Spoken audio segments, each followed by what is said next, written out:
আসসালামু আলাইকুম guys, welcome back to my channel. আজকে তৈরি করে দেখাবো মিষ্টি দই। আজকের এই রেসিপিটা ফলো করে যারা বাসায় দই তৈরি করতে পারে না বা যাদের হাতে দই হয় না, তারাও কিন্তু খুবই সহজে এরকম পারফেক্ট দই তৈরি করে নিতে পারবেন। তো চলুন দেখে নেওয়া যায় কিভাবে তৈরি করতে হয়।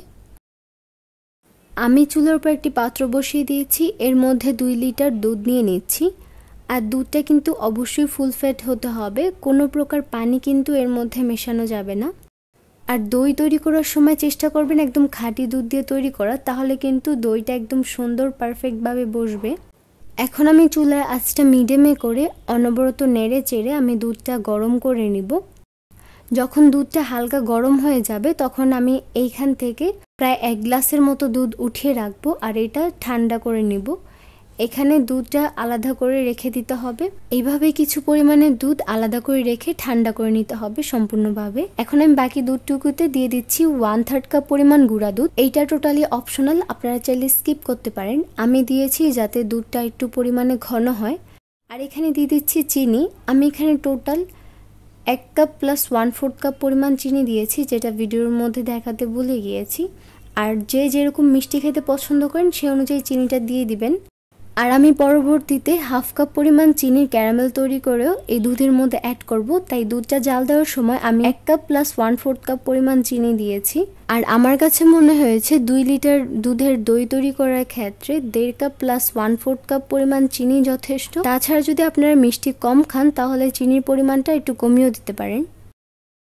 আমি দুধটা অনবরত নেড়ে চেড়ে জাল দিয়ে নিয়েছি। এখানে প্রায় 2 লিটারের মতো দুধ ছিল, আমি জাল দিয়ে ঘন করে 1.5 লিটারের মতো করে নিয়েছি। চুলার পর একটি পাত্র বসিয়ে দিয়েছি। এখন আমি এর মধ্যে ক্যারামেল তৈরি করব। তার জন্য আমি এখানে 1/2 কাপ পরিমাণ চিনি নিয়ে নিয়েছি। চিনিটা পাত্রের তলানিতে একদম সমানভাবে ছড়িয়ে চুলাটা হাইতে করে দিব।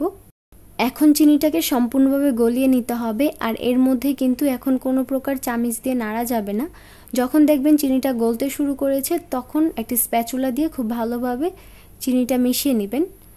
দেখতেই পাচ্ছেন এই পর্যায়ে চিনিটা গলতে শুরু করেছে। আমি এখন একটি স্প্যাচুলার সাহায্যে চিনিটা খুব ভালোভাবে মিশিয়ে গলিয়ে নিচ্ছি এবং একদম একটি সুন্দর কালার চলে আসা পর্যন্ত অপেক্ষা করব। যখন ক্যারামেলের মধ্যে কালার চলে আসবে তখন চুলাটা বন্ধ করে দিবেন সাথে সাথে, না হলে কিন্তু ক্যারামেলটা পুড়ে যাবে। দইটাও কিন্তু খেতে তখন তিতা লাগবে।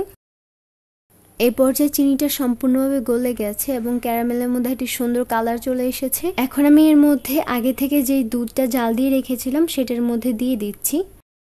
আর এই পর্যায়ে কিন্তু ক্যারামেলটা একটু শক্ত হয়ে যাবে, কিন্তু আমরা যখন এটা আবারও জাল দিব তখন কিন্তু ক্যারামেলটা গলে যাবে দুধের মধ্যে। তো আমি প্রথম অর্ধেক পরিমাণ দুধ দিয়ে তারপর খুব ভালোভাবে নেড়ে চেড়ে ক্যারামেলটা মিশিয়ে নিচ্ছি, তারপর বাকি দুধটুকু দিয়ে দিচ্ছি। আর আপনারা যদি দইয়ের মধ্যে আর একটু বেশি কালার চান তাহলে দুধটা যখন জাল দিবেন সেখানে অল্প চিনি দিবেন আর একটু বেশি পরিমাণে চিনি দিয়ে ক্যারামেল তৈরি করে নেবেন, তাহলে দুধের মধ্যে দেখতে পারবেন যে আর একটু বেশি কালার চলে এসেছে। যাই হোক, এই পর্যায়ে আমি দুধটা খুব বেশি জাল দিব না, জাস্ট দুধের মধ্যে একবার বলক চলে আসলেই হবে, যাতে ক্যারামেলটা খুব ভালোভাবে দুধের সাথে মিশে যায়। আমি দুধটা অনবরত নেড়ে চেড়ে ক্যারামেলটা খুব ভালোভাবে দুধের সাথে মিশিয়ে নিয়েছি। এখন চুলাটা বন্ধ করে দিচ্ছি এবং এটা একপাশে রেখে দিচ্ছি যাতে দুধটা একটু ঠান্ডা হয়ে যায়। এখানে আমি একটি মিক্সিং বোল নিয়েছি আর এর মধ্যে প্রায় 1 কাপের মতো মিষ্টি দই নিয়েছি। দই থেকে আমি পানিটা ঝরিয়ে নিয়েছি আর দইটা খুব ভালোভাবে ফেটিয়ে নিয়েছিলাম। এখন আবারও একটি হ্যান্ড উইক্সের সাহায্যে দইটা খুব ভালোভাবে একটু ফেটিয়ে নিচ্ছি।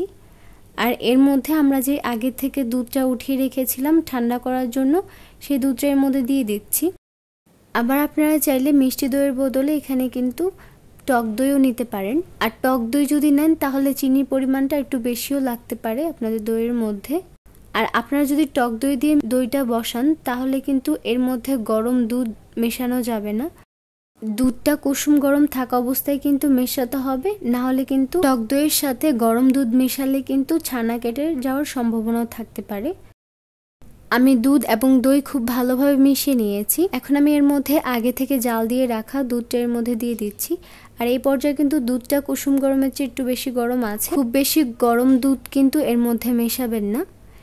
এখন আমি ভিডিওতে দেখানো অনুসারে দুধটুকু এক পাত্র থেকে আরেক পাত্রতে একটু ঢেলে নিব, এইভাবে একটু মিশিয়ে নিব। যতক্ষণ না পর্যন্ত দুধের তাপমাত্রা হালকা কুসুম গরমের মতো হয়ে যায়। আবার অনেকের ভুল ধারণা থাকে যে খুব বেশি গরম দুধ দিয়ে দই বসাতে হয়। এটা সম্পূর্ণ ভুল ধারণা। হালকা কুসুম গরম দুধ দিয়ে কিন্তু দইটা বসাতে হয়। কুসুম গরম হচ্ছে যখন আপনারা চেক করবেন, আঙুলে হালকা একটু গরম অনুভব করবেন। খুব বেশি গরম থাকা অবস্থায় কিন্তু দইটা বসাতে যাবেন না।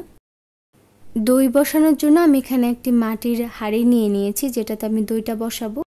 দুধের তাপমাত্রা এখন কুসুম গরম আছে। এখন আমি এই হাঁড়ির মধ্যে অর্ধেক পরিমাণে দুধ নিয়ে নিয়েছি, নিয়ে ঢাকনা দিয়ে ঢেকে নিব। আর বাকিটুকু দুধ আমি অন্যান্য পাত্রের মধ্যে সেট করে নিব। এখন একটি গরম স্থানের মধ্যে এই দইয়ের হাঁড়িটা রাখতে হবে। তার জন্য আমি এখানে একটি টাওয়াল বিছিয়ে নিয়েছি, এর মধ্যে এখন দইয়ের হাঁড়িটা রাখবো। দইয়ের হাঁড়িটা রেখে আমি খুব ভালোভাবে এটাকে মুড়িয়ে নিব, যাতে এর মধ্যে একটি গরম ভাব থাকে। এখন আমি সারা রাতের জন্য দইয়ের হাঁড়িটা এইভাবে রেখে দিব, যাতে দইটা সেট হয়ে যায়। পরের দিন সকালে টাওয়ালটা সরিয়ে চেক করে নিচ্ছি যে দইটা পড়েছে কিনা।